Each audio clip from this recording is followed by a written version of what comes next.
Welcome to NP Certification Q&A, presented by Fitzgerald Health Education Associates.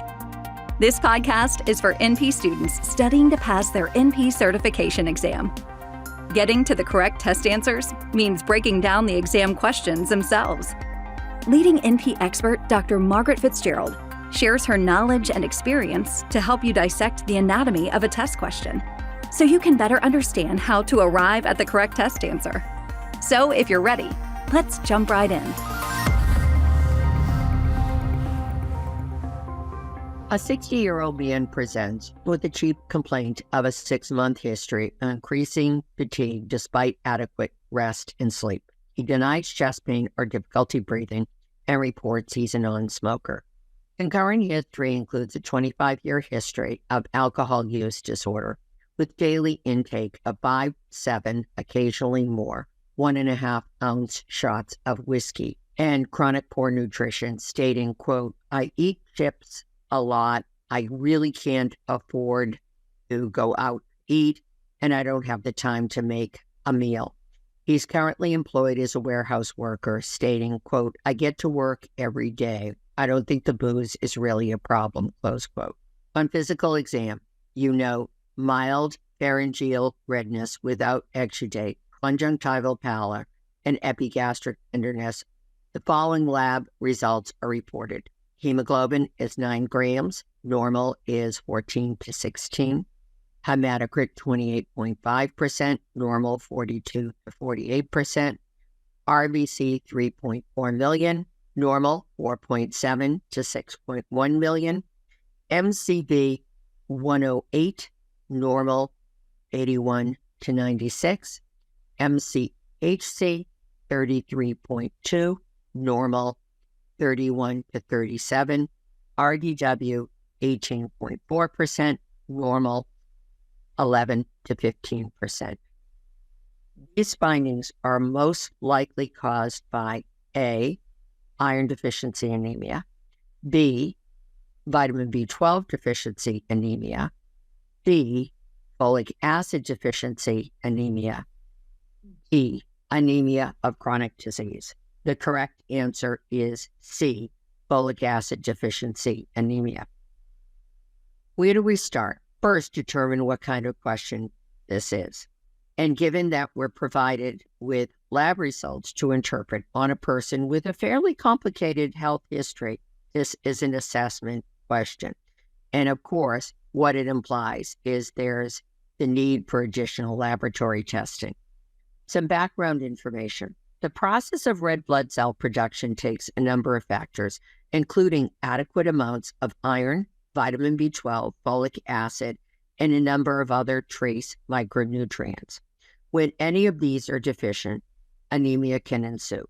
Folic acid deficiency in this country is actually relatively uncommon, and that's in part to a mandate that wheat flour be supplemented with folic acid. And wheat flour is used in breads, baked products, pasta, things along those lines. However, there are times when there are increased folic acid demands on the body, and folic acid deficiency can occur. Many times in these podcasts, I've mentioned that one of the most important points of clinical practice is to be able to identify patients who are at risk for given conditions. This helps you focus on the problem at hand. The most common causes of folic acid deficiency anemia are inadequate dietary intake, particularly in patients who report a poor diet without the intake of fruits and vegetables, and with accelerated alcohol intake. Obviously, we have both of these points in this scenario. Heavy alcohol intake, which increases folic acid demands, and poor intake, where the guy's telling us he pretty much eats chips and he doesn't cook and he doesn't have the money to go out to eat. In addition, people with decreased ability to absorb folic acid occurring in malabsorption syndromes such as Fru and celiac disease are at increased FAD risk. In this patient, as I said, we've got 2 major risk factors. The hemogram in folic acid deficiency, regardless of cause, reveals a macrocytic normochromic anemia with an elevated RDW. The degree of anemia in FAD is usually modest, as is the degree of macrocytosis. And of course, this is what we see in this scenario. With suspected folic acid deficiency anemia, of course, confirmatory testing should be done, and this would include initial testing or serum levels of folic acid and cobalamin, or even better, RBC folate levels. That's more accurate than serum folic acid.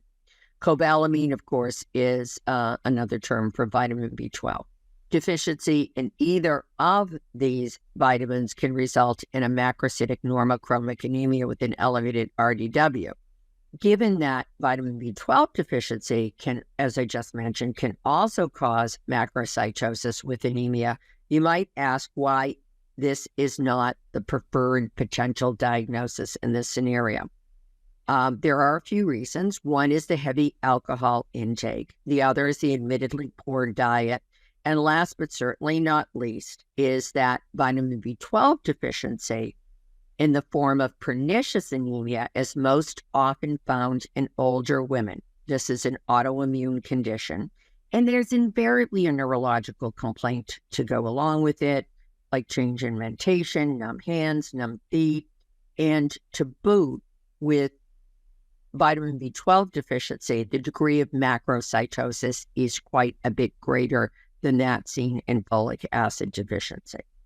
Let's revisit the question. A 60-year-old man presents with the chief complaint of a 6-month history of increasing fatigue despite adequate rest and sleep. He denies chest pain or difficulty breathing and reports he's a non-smoker. Concurrent history includes a 25-year history of alcohol use disorder with daily intake of 5 to 7, occasionally more, 1.5 ounce shots of whiskey, and chronic poor nutrition, stating, I eat chips a lot. I don't have time to make a meal, and I can't afford to eat out. He is currently employed as a warehouse worker and states, I get to work every day. The booze is not really a problem. On physical exam, mild pharyngeal redness without exudate, conjunctival pallor, and epigastric tenderness are present. The following lab results are noted.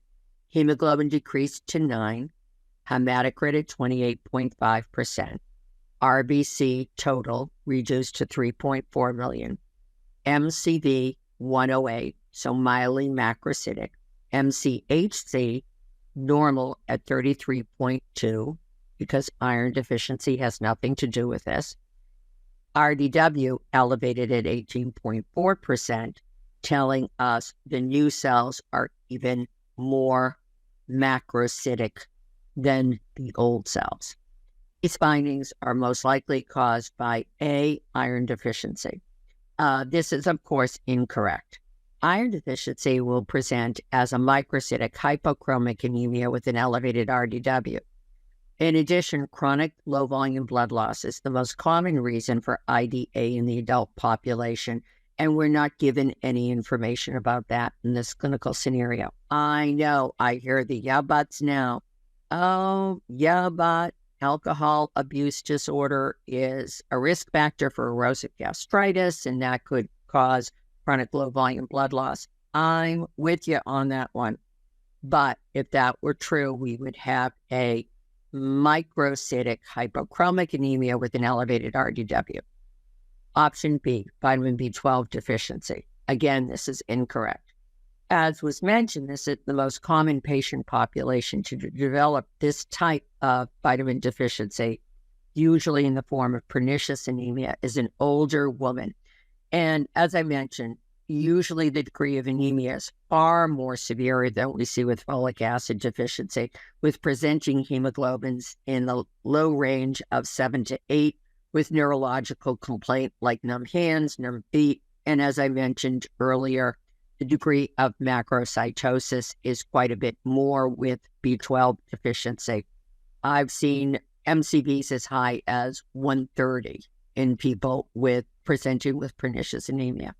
C, folic acid deficiency anemia. This, of course, is the correct answer.